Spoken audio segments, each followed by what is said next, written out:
ഞാൻ വീട്ടിൽ പറഞ്ഞിട്ടുണ്ടായിരുന്നു, നേരത്തെ തന്നെ വീട്ടിൽ പറഞ്ഞിട്ടുണ്ട്. കാരണം എനിക്കിങ്ങനെ പൊള്ളി ഇരിക്കുന്നത് കൊണ്ട് തന്നെ എനിക്കൊരു എന്താ പറയാ, ടെൻഷനല്ല, ജസ്റ്റ് ഒരു ഇതുണ്ടായിരുന്നു. കാരണം ഇനിയിപ്പം അപ്പു വീട്ടിൽ പറയുമ്പോൾ എങ്ങനെ ആയിരിക്കും, അല്ലെങ്കിൽ എന്റെ വീട്ടുകാരോട് പറയുമ്പോൾ എങ്ങനെ ആയിരിക്കും, അങ്ങനെയുള്ള ഒരു ടെൻഷൻ ഉണ്ടായിരുന്നു മനസ്സിൽ. അപ്പൊ ഓൾറെഡി ഞാൻ വീട്ടിൽ പറഞ്ഞിട്ടുണ്ടായിരുന്നു. അപ്പൊ അമ്മ പറഞ്ഞത്, ഇപ്പൊ നിങ്ങള് എനിക്ക് ആ സമയത്ത് ആ പ്രായമുള്ളൂ, അപ്പൂന് ആ ഒരു പഠിച്ചുകൊണ്ടിരിക്കുന്ന സമയമാണ്. അപ്പൊ നിങ്ങൾ കല്യാണം കഴിക്കേണ്ട ആ സമയത്ത് നിങ്ങളുടെ രണ്ടുപേരുടെ സ്നേഹം അതേപോലെ നിങ്ങളുടെ ഉള്ളിൽ ഉണ്ടെന്നുണ്ടെങ്കിൽ ഞങ്ങൾക്കൊരു എതിർപ്പും ഇല്ല.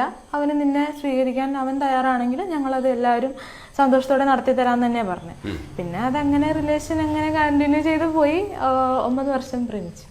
9 വർഷം പ്രേമിച്ചിട്ടാണ് കല്യാണം കഴിച്ചത്. അതറിഞ്ഞില്ല കേട്ടോ, അതൊരു പുതിയ അറിവാണല്ലേ. 9 വർഷം പ്രേമിച്ചതിന് ശേഷമാണ് കല്യാണം കഴിച്ചത്. അപ്പൂനോട് അമ്മൂന്റെ വീട്ടുകാരൊക്കെ ഉപദേശിച്ചോ എന്തെങ്കിലുമൊക്കെ? ഉദ്ദേശിച്ചില്ല.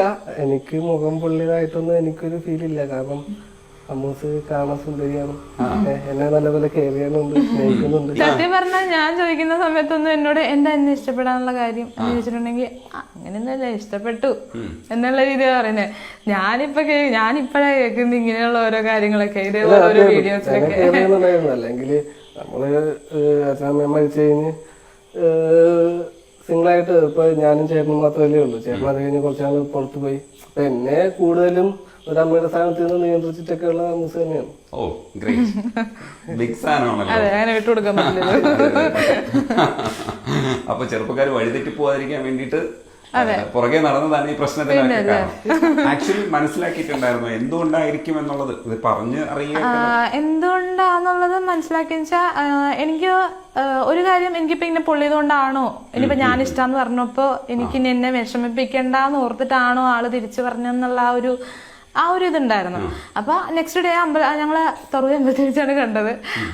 അടുത്ത ദിവസം ഇഷ്ടാന്ന് പറഞ്ഞതിന്റെ അടുത്ത ദിവസം. അപ്പൊ അവിടെ വെച്ച് ഞാൻ ചോദിച്ചു, എനിക്കിങ്ങനെ പൊള്ളിയിരിക്കുന്നുണ്ട്, അപ്പം എന്തെങ്കിലും കുഴപ്പമുണ്ടോ എന്ന് ചോദിച്ചായിരുന്നു. അപ്പൊ എന്നോട് പറഞ്ഞ്, ഞാൻ അങ്ങനെയൊന്നും നോക്കിയല്ല ഇഷ്ടമാന്ന് പറഞ്ഞത്, എനിക്ക് മനസ്സിൽ നിന്നോട് ഇഷ്ടം തോന്നി, ഞാൻ നിന്നോട് പറഞ്ഞു. അതിപ്പോ നിനക്ക് ഈ മുഖത്ത് ഇങ്ങനെ പാടുള്ളതോ ഇങ്ങനെ പൊള്ളിയിരിക്കുന്നതോ അതെനിക്കൊരു പ്രശ്നമായിട്ട് തോന്നിയിട്ടില്ല. അതിപ്പോ അന്ന് പറഞ്ഞ പിന്നെ അത് തന്നെയാണ് ഞാൻ 2 പ്രാവശ്യം ചോദിച്ചിട്ട് എന്നോട് പറഞ്ഞിട്ടുള്ളത്. അപ്പോൾ എനിക്ക് ആളുടെ പെരുമാറ്റത്തിൽ നിന്നാണെങ്കിലും അല്ലാതുള്ള സംസാരത്തിൽ നിന്നാണെങ്കിലും എനിക്ക് വേറെ ഇങ്ങനെ നെഗറ്റീവായിട്ടൊന്നും ഫീൽ ചെയ്തിട്ടില്ല.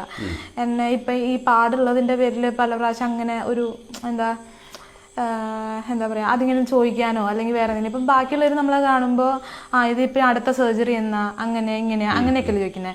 പക്ഷെ ആളുടെ ഭാഗത്തു നിന്ന് ഫ്രണ്ട്സായിട്ടിരിക്കുമ്പോഴും അതെ, അത് കഴിഞ്ഞിട്ടും അതെ, അങ്ങനെയുള്ളൊരു സംസാരം എനിക്ക് അങ്ങനെ ഒരു ഇതെൻ്റെ അടുത്ത് ഉണ്ടായിട്ടില്ല. കാരണം ആള് ചോദിക്കുമ്പോൾ സാധാരണ ഒരു കൊച്ചിനോട് ചോദിക്കുമ്പോൾ ഫുഡ് കഴിച്ചോ, അത് കഴിച്ചോ, ഇത് കഴിച്ചോ. ഞാനാണെങ്കിലും സർജറിയുടെ കാര്യം അങ്ങോട്ട് പറയുമ്പോഴത്തേക്കും എന്തിനാ വെറുതെ ഇനി അത്, നീ എനിക്ക് ഞാൻ പറയും സർജറി ഉണ്ട്, എനിക്ക് വേദന, ഇനിയിപ്പോൾ വേദന നിന്നണം അങ്ങനെയൊക്കെ പറയുമ്പോഴത്തേന് നീ എന്തിനാ ചെയ്യാൻ പോണത്, അതിരിക്കണോണ്ട് എനിക്ക് പ്രശ്നമില്ലെന്ന് ഞാൻ പറഞ്ഞിട്ടില്ലേ, പിന്നെ നീ എന്തിനാ അതിന് വേണ്ടി കിടന്ന് ഇതാണ് അങ്ങനെയൊക്കെയാ പറയുന്നത്. അപ്പോൾ അതാണ് മെയിൻലി എനിക്ക് അങ്ങോട്ടുള്ള, ഞാനിപ്പോൾ എവിടെ ചെന്നാലും എനിക്ക് ഇതിനെ കുത്തി ചോദ്യം ചെയ്യുന്നവരായിരിക്കും ഒരുപാട് പേര്. അപ്പം അത് കിട്ടാത്തൊരു സ്ഥലം ഇതാണ്. അപ്പം അങ്ങനെ